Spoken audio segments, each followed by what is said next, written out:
আচ্ছা, আপনি বিশ্বাস করেন যে সোমদত্তের বাড়িতে রাক্ষসরা হানা দিয়েছে? বিজ্ঞান রাক্ষস খক্ষস বলে কারো অস্তিত্ব স্বীকার করে না। ওরা মানুষ, রাক্ষস সেজে এসেছে। আমি আমি নিশ্চিত। কিন্তু ওরা মুখ দিয়ে আগুন বার করছে কি করে? মুখ দিয়ে বোধহয় নয়, ওদের কাছে নিশ্চয়ই আগুন ছিল। হ্যাঁ, মুখ দিয়ে দাহ্য পদার্থ কোহল ওই আগুনের দিকে ছুড়ে দিলে আগুন দাও দাও করে জ্বলে উঠবে। লোকে সেটা দেখে ভাবে যে মুখ দিয়ে আগুন বার হচ্ছে। কিন্তু তারা এত লম্বা হলো কি করে? দেখো গোপাল, লম্বা হওয়াটা কোনো ব্যাপার নয়।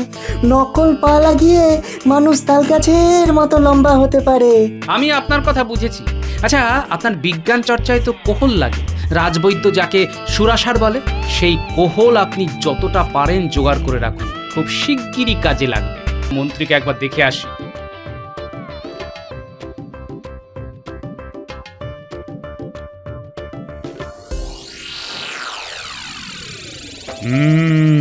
এর চাইতে ভালো খবর আর কি হতে পারে মন্ত্রী? তুমি ফিরে আসবে, তার চাইতে ভালো খবর আর কি হতে পারে? সবই ভগবানের দয়া মহারাজ। ওই নামটা আর উচ্চারণ করুন। আমি আর কি বলবো? তোমার সুস্থ হওয়া উপলক্ষে আমি কাল একটা ভোজ সভার আয়োজন করছি, আর সেটা হবে তোমার বাড়িতে। রাজসভার সবাইকে কিন্তু উপস্থিত থাকতে জানিয়ে দিতে হবে। হ্যাঁ, মন্ত্রীর ফিরে আসাটা আমাদের কাছে খুবই আনন্দের বিষয়। কাল জমিয়ে খাবো।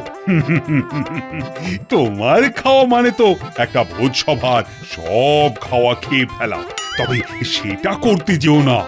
মহারাজ, খাওয়া নিয়ে দয়া করে আমায় খোঁটা দেবেন না। এই গুণটা আমি অনেক চেষ্টা করে অর্জন করেছি। আমার তো ওই গুণের মধ্যে দুই, খাই আর শুই। এবার আমাদের কি হবে? না খেতে পেয়ে মরবো তো। আরে বাবা চিন্তা করিস না। আরে বাবা আমি তো আছি নাকি রে? আপনি তো এখনো কয়েকদিন আছেন, তাই তো? থাকবো না মানে কে তাড়াবে আমাকে? কিন্তু গোপাল তো আপনাকে ছেড়ে দেবে না। হয়তো কালই মহারাজকে বলে আপনাকে তাড়িয়ে দেবে। তখন যা যা, গোপালের কত এলেম তা জানা আছে আমার। গোপাল যদি মহারাজকে ফুসলায় তবে গোপালকে আমি দেখে নেব। হ্যাঁ এই শোনো, তোমার এই বড় বড় বাকি না আমি বিয়ের পর থেকেই শুনে আসছি। এতদিন মন্ত্রিত্ব করেও আমায় একটা সীতাহার দিতে পারলে না। আগেই বলেছিলাম গুছিয়ে নাও গুছিয়ে নাও। এবার বেকার স্বামী নিয়ে আমি বাপের বাড়িতে মুখ দেখাবো কি করে? তার আর কি, এবার আমার বাপের ওপর বসে খাবে, লজ্জাও করে না। লজ্জা আমি পাবো কেন? তোমার বাবা যেভাবে আমার পিছনে পড়ে রইলো তা দেখে আমার কষ্ট হলো। সত্যি তো, আমি বিয়ে না করলে মেয়েটার তো আর বিয়েই হবে না। এই এই মিথ্যে কথা বলো না, জিভে পোকা পড়বে। আমার বাবাকে কে কে বলেছিল বাড়িতে সোনা মোহরের ছড়াছড়ি, আপনার মেয়ের কোনো কষ্ট হবে না। সেরকমই ছিল। বিয়ের পর সব বুদ্ধি ঘেঁটে গেছে। তবে মন্ত্রী থাকি বা না থাকি, তোমায় সোনার বাজু আমি গড়িয়ে দেবই। কোথা থেকে শুনি? তুমি কি জাদু জানো নাকি? রাজবাড়ি লুট করবো। সেনাপতি এখন নেই, এটাই সুযোগ। এতেও তোমার শিক্ষা হয়নি। এবার কি শুলে চড়ার শখ হয়েছে? শুলের ভয় আমায় দেখিও না। ছোটবেলায় কত শুলে চড়েছি জানো? তোমাদের নাগরদোলার চাইতে অনেক আরামের। আরে ছাড়ুন এসব বাজে কথা। এদিককার খবরটা শুনেছেন? পুরনো মন্ত্রী সুস্থ হওয়ার উপলক্ষে তার বাড়িতে আজ মহারাজ ভোজ সভার আয়োজন করেছেন। ইলাহি ব্যাপার, রাজবাড়ির সবাই যাচ্ছে, এমনকি পাইক বরকন্দাজ। বাড়ি একেবারে ফাঁকা। বলিস কি রে? তবে শেষ কামড়টা দিয়ে আসি বল।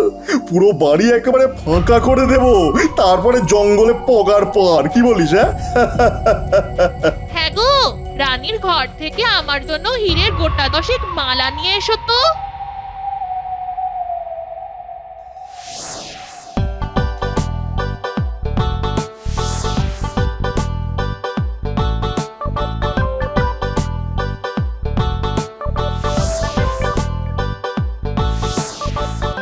গোপাল, চোখের সামনে দেখলাম 27টা ইলিশ ভাপা খেয়ে নিলে। এরপর আছে তো আবার মাংস আর মিষ্টি। একটু বেশি খেয়ে ফেলেছি। ভেবেছিলাম 3টে গোটা পাঁঠা খাবো, তা আর হবে না। তবে দুটো খাবই। আর মিষ্টি, আপনি বরঞ্চ খবর নিন কত হাড়ি দই আর রসগোল্লা এখনো বেঁচে আছে। সে তো বটেই, সে তো বটেই। খাওয়া যে একটা শিল্প তা তুমি প্রমাণ করে দিলে। আচ্ছা, ভগবানকে তো দেখতে পাচ্ছি না। মহারাজ, ভগবানকে কি দেখা যায়? তিনি কোথাও একটা আছেন। না না, ভগবানকে তো আমি এখনো তাড়াইনি। মানে তাড়াবো কিনা সেটাই এখনো ঠিক করে উঠতে পারছি না। তাড়াবেন কেন? এমন বুদ্ধিমান লোককে কি কেউ তাড়ায়? তাহলে কোথায় রাখবো ওকে? কেন, আপনার পাশে, কিন্তু পা, হাত আর মুখটা বেঁধে রাখতে হবে। বাবা বাবা বাবা, চমৎকার হবে।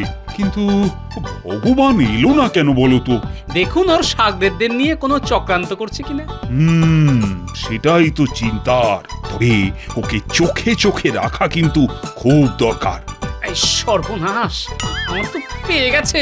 হ্যাঁ, পেয়ে গেছে? তখন থেকে বলছি এত কেউ না, কেউ না। এবার কি হবে? রাজবাড়িতেই যেতে হবে। আমার বাড়ি অনেকটাই দূর। তাড়াতাড়ি মহারাজ, নইলে আমার একেবারে কাপড়ে চোপড়ে হয়ে যাবে। না, তোমাকে নিয়ে আর পারা গেল না।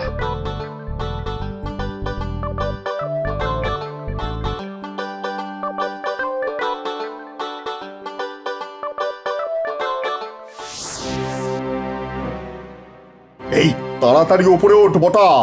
একেবারে মোহর যেখানে রাখা আছে সেইখানে কোনো পাহারা নেই। হ্যাঁ হ্যাঁ উঠছি, কিন্তু কোষাগারটা কোন দিকে? একেবারে দোতলায় উঠে বাঁ দিকের ঘরটা। সাবধান, রানীমা কিন্তু ওই পাশের ঘরেই থাকেন। জানি, রানীর নাক ডাকার শব্দ পাচ্ছি। শোন, আমার বউয়ের জন্য খান দশেক হীরের মালা নিয়ে আসিস, বুঝলি? নইলে আমার একেবারে চুল ছিঁড়বে।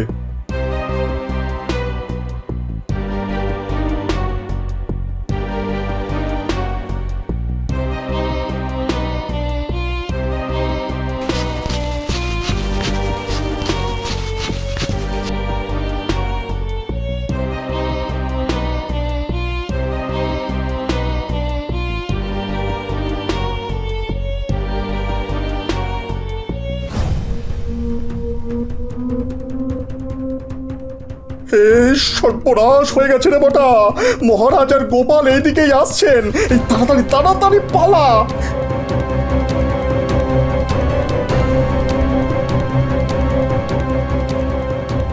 আমরা ঠিক পালিয়ে যাব, আপনি আগে পালান। কি করে পালাবো রে? এই চারিদিকে তো দেওয়াল। দেওয়াল টপকেই পালাতে হবে, আর কোনো রাস্তা নেই। আরে দেওয়ালে চড়বো কি করে? যেভাবেই হোক পারতে হবে, নইলে শুলে চড়তে হবে। হ্যাঁ,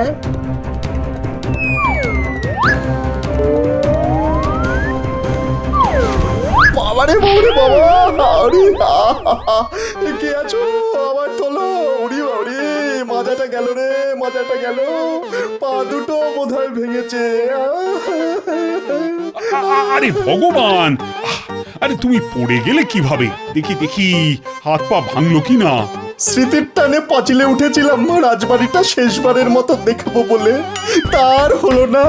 বিধাতা আমার কোমর ভেঙে এখানেই থাকতে বললো। ওরে বাবারে বাবারে বাবা। এই কে আছিস?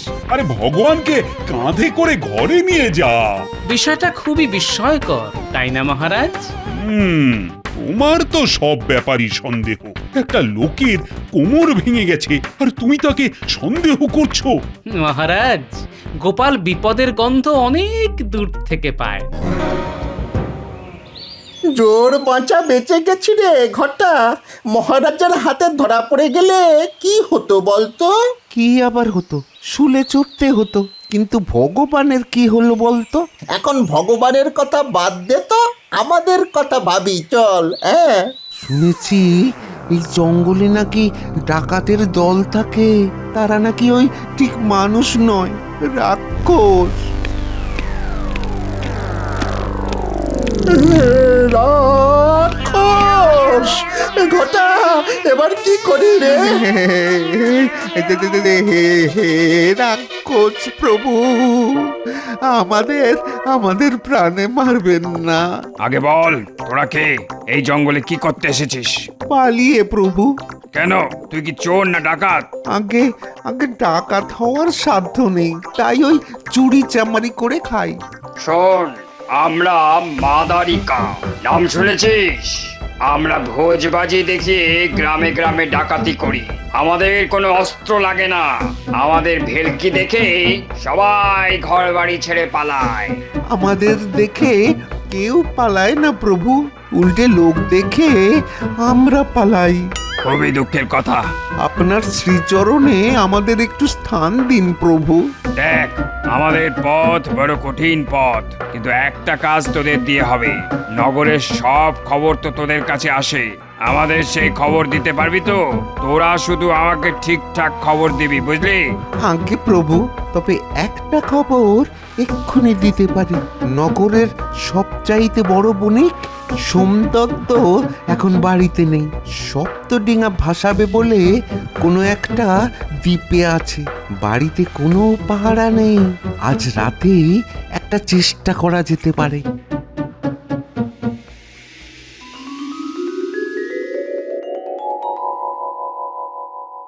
মহারাজ, আজ কতদিন পর রাজসভায় আসতে পেরে কি যে আনন্দ হচ্ছে তা কি করে বোঝাবো।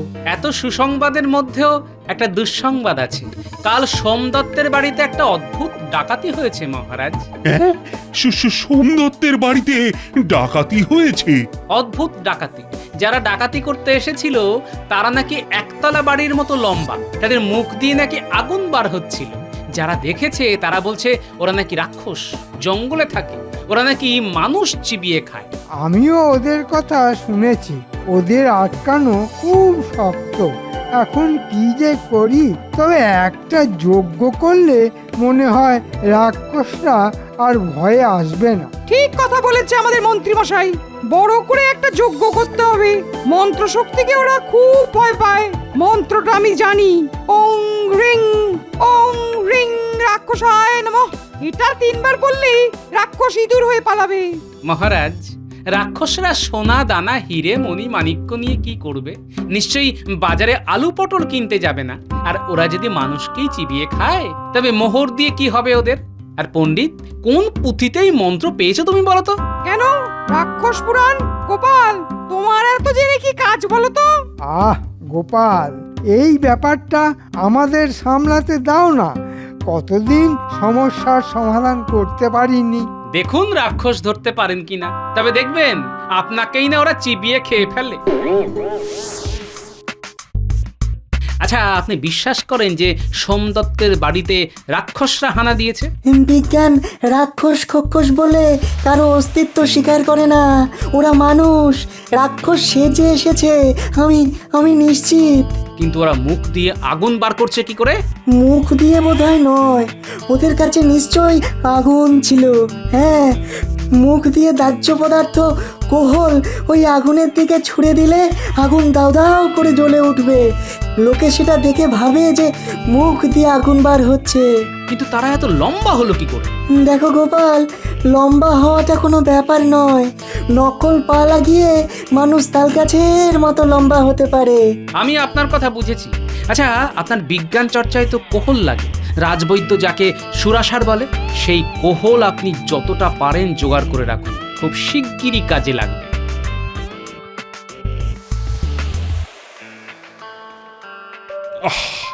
রাক্ষসদের যা উৎপাত শুরু হয়েছে, তাতে তো খুব শীঘ্রই তারা রাজবাড়িতেও হানা দেবে। আমাদের সবাইকে যে একেবারে চিবিয়ে খাবে। এই কারণেই তো যজ্ঞের কথা বলছিলাম মহারাজ। আপনি আমায় 1,000 স্বর্ণ মোহর দিন, যাতে যজ্ঞের কাজ নির্বিঘ্নে হয়। হ্যাঁ হ্যাঁ, তোমায় অনুমতি দিলাম। আচ্ছা পণ্ডিত, একটা যজ্ঞ করতে 1,000 সোনার মোহর লাগবে কেন? যা বোঝো না তা নিয়ে কথা বলো না। আমি মন্ত্র বলে এই স্বর্ণ মোহর রাক্ষসদের কাছে পাঠিয়ে দেবো। আর মোহর থাকবে এমন বশীকরণ মন্ত্র যে রাক্ষসরা তার কাছে ঘেঁষতেই সাহস পাবে না। ঠিক আছে, বুঝলাম মহারাজ। তবে এই যজ্ঞ হবে জঙ্গলের মধ্যে, যেখানে রাক্ষসরা বাস করে। তাহলে তাদের বশ করা আরো সহজ হবে। কিন্তু যদি আমাদের খেয়ে ফেলে? এই তো বললে তুমি নাকি রাক্ষসদের এমন বশ করবে যে তারা আর কাছে ঘেঁষতেই সাহস পাবে না। তা এখন ভয় পাচ্ছ কেন? না, ভয় পাবো কেন? আমাকে শুধু আর কয়েকটা মন্ত্র প্রয়োগ করতে হবে। আগে তো সোনার মোহর হাতিয়ে নি, তারপর রাক্ষস খেলে খাবে।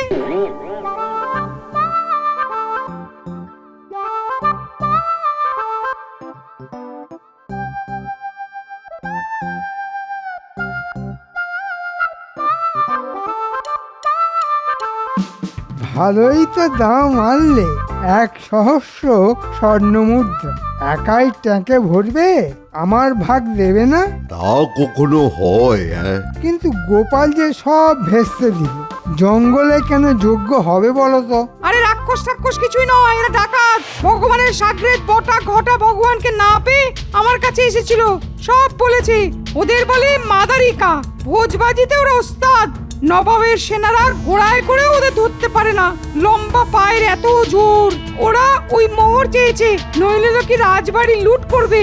তাই একটা রফা করেছি, 1,000 মোহর ওদের দিয়ে দেবো, তারপর তা থেকে ভাগ নেবো, আপনাকেও দেবো। বাহ বাহ, চমৎকার ব্যবস্থা করেছে। যাই করো বাপু, আমার ভাগটা কিন্তু চাই।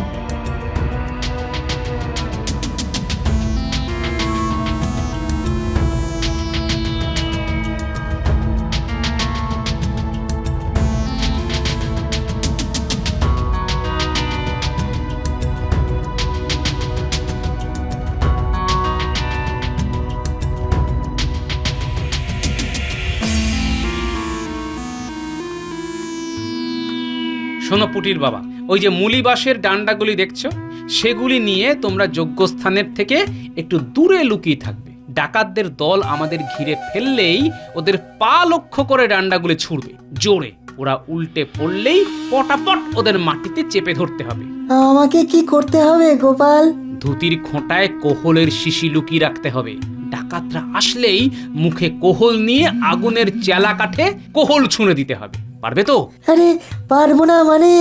রাক্ষস বা ডাকাত যেই হোক না কেন, আগুনকে ভয় পায় না এমন কেউ নেই। হ্যাঁ,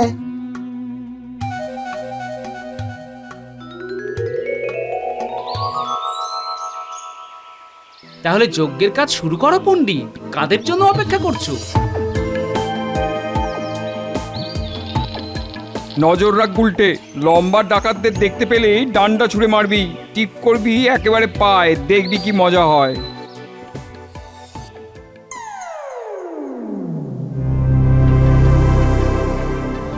ওরা এবার যজ্ঞ শুরু করবে। তোরা মুখ দিয়ে আগুন ছুঁড়তে ছুঁড়তে হারে রে রে করে তেড়ে যাবি। বটা আর ঘটা এই হট্টগোলের মধ্যে পণ্ডিতের কাছ থেকে সোনার মোহর নিয়ে আসবে, বুঝেছিস? ওং রিং রাক্ষসায় নমঃ, ওং রিং রাক্ষসায় নমঃ। এসে গেছে, এই বেলায় সোনার মোহরগুলি সরিয়ে ফেলি, বটা ঘটা এক্ষুনি এসে পড়বে।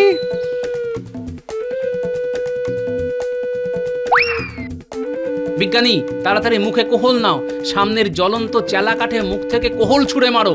আমিও তাই করছি। হ্যাঁ হ্যাঁ, তাই করছি।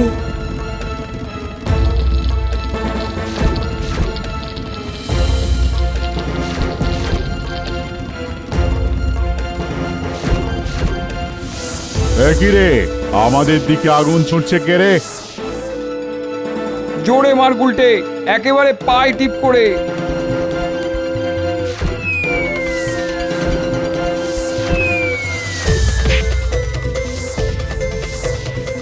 ওরা ভয় পেয়েছে বিজ্ঞানী, টান্ডা খেয়ে মাটিতেও পড়ে গেছে। এখন ওদের ধরতে হবে।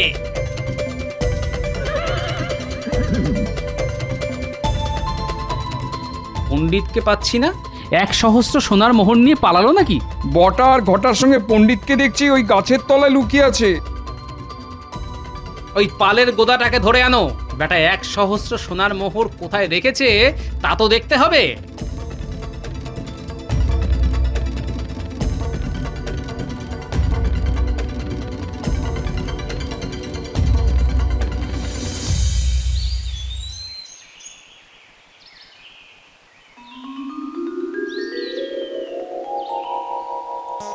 আরে বটা ঘটা যে, এতদিন তো ভগবানের হয়ে চুরি চামারি করতি, এখন পণ্ডিতের হয়ে কাজ করছিস? হ্যাঁ, মোটেই না, শুধু কি আমার হয়ে ওরা কাজ করে নাকি পুরনো মন্ত্রীও এর সঙ্গে জড়িত।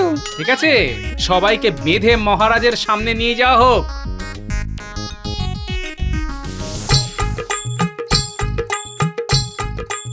এই হলো ব্যাপার মহারাজ।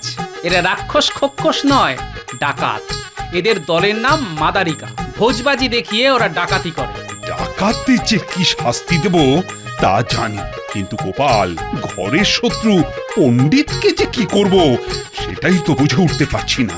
আমার মনে হয় ওদের উপযুক্ত শাস্তি হবে লম্বা বাঁশের ডগায় বেঁধে রাজবাড়ির সামনে দাঁড় করিয়ে রাখা। মহারাজ, আমাকে একা শাস্তি দিলে অন্যায় করা হবে। আমাদের পুরনো মন্ত্রী আমার কাছ থেকে সোনার ভাগ চেয়েছিল। ফিরে আসতে না আসতেই অপরাধ করা শুরু করেছ। তুমি তো ভগবানের চাইতেও বড় শয়তান।